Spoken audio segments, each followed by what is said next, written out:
What's happening, guys? Bruno here from Bruno's Classic Car Garage. Just something a little different today. I'm doing some zinc plating right now on some hardware. These are the bolts that go in behind the fender on the door hinges on my square body. The ones that once the fenders are on you can't get to anymore, and when you paint them you tighten them and the paint comes off, so they got to be plated. So I've got a bunch ready here, and Chelsea blasted them and cleaned them, but I plated them yesterday. I was in a bit of a rush and they didn't turn out too good. You can see there's some discoloring and plaquing, and see the white there, that's from not blowing it off and rinsing it properly. So I'm kind of redoing these right now. So this is the setup I have here. I used to use a special degreaser. This is when I'm doing lots of stuff. I've got this old roaster here that I heat up and put some degreaser in it, but I didn't like it. I recently found that Windex works amazing, so I'm actually going to try that in there once I do a whole bunch of stuff. Once you heat this up, I bet you this stuff works amazing, because I've tried all kinds of different things and this stuff actually cleans, degreases like right away. Works good. That's the rinse for the degreaser. Here's the acid tank. So you kind of put it in here. Like now that I've got the bolts plated already, I just put them in here for like 30 seconds just to etch them, and then I rinse them in here and then put them in the zinc tank right here. So I got two anodes here, and I got a positive run to the other side here on the other anode. This is your negative, and I got a little fish aquarium filtration thing here because there's always junk inside there, and I found that this is the best way. When you buy this through Caswell, they give you that little aquarium thing to put on the bottom, and it seizes up right away. All the particles seize up the impeller and stuff like that. So I've done this now, and I'm just cutting up like the furnace filter stuff, and I just keep replacing the little filter there, and it works really good. It keeps the water flowing and all that kind of stuff. So I've got one in here now. It should be done. And basically what I do now is, once I know I'm going to pull one out, I got a bunch more here. Actually, this one's kind of crooked here. See if I can get one that's a little straighter. Okay, so you can see how this one looks. See? That's all the white. The film wasn't rinsed correctly. So I'm going to stick it here in the acid. And these have already been cleaned. So I'll stick it in there. And you can see the bubbles. So it's going to etch, and then once all that white is gone too, then I know it's good. Once it'll take all that crap off of there.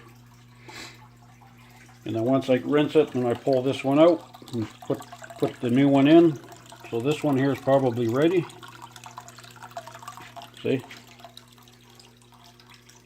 A little bit of shadowing there. That's from, depending on the angle this is at, you're going to get some shadows, but you can see how it's actually nicely plated. So that's kind of what you're looking for. And this one used to look just like the one I just showed you. I'll just leave it in there until the other one's etched a bit, and then I'll rinse it off.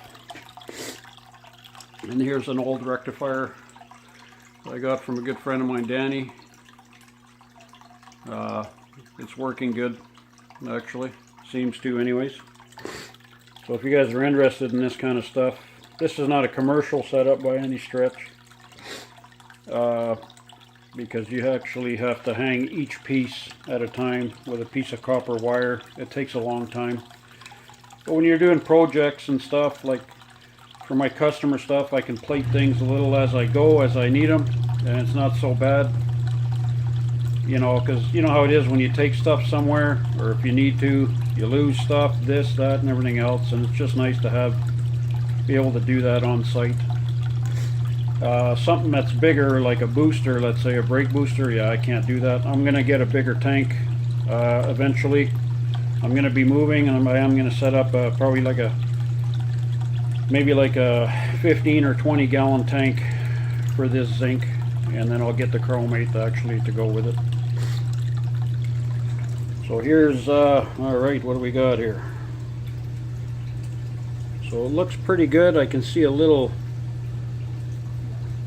stain there, and that's probably from where that residue was there, but I'm going to leave that because it's probably not going to get much better. That's what happens. You can't be in a rush for this stuff, eh guys? I'm just going to pull this out, because if you do stuff and you keep adding, it changes the voltage and the amperage. And then if you leave like one in there and you got it set at your amperage for one piece like this, and I end up putting another bolt, this one will actually turn black again in the tank from lack of, you know, voltage or amperage. So there you go, and that's all there is to it. And then from here, well, I only got one hand, but see, from here I spray it with some distilled water, because even this is distilled water in here, but it gets contaminated. So at this point you have to see there's a little shadowing there. It's not that it's not coated under there, it's just that it's hard for the, you know, for it to draw the amperage down up inside there, and it's called shadowing. But overall it looks really good. So I'm gonna go rinse that off, guys, or blow it off and rinse it, and I just figured I would just show you that. I don't know, probably some of you guys are doing this. It's a little bit time consuming, it's a little bit boring, but it's all about the prep like anything else. Like when you do your parts, they have to be super clean. Like when you do a piece, like let's say like this, you got to sandblast it, then you got to buff it, and it'll look really shiny, and then it's ready. So you have to buff these things down so they're shiny. And this one here I have to redo too. So I did this yesterday with the bolts, so I'm going to be redoing that. Just a little bit of a rundown here on, you know, some of the stuff that we do when it comes to restoration. These are all the kind of things. This is a whole nother trade. Nobody showed me this. I had to kind of learn it by myself. So that's the way it goes. Alright guys, hope you enjoyed. Thanks. Bye.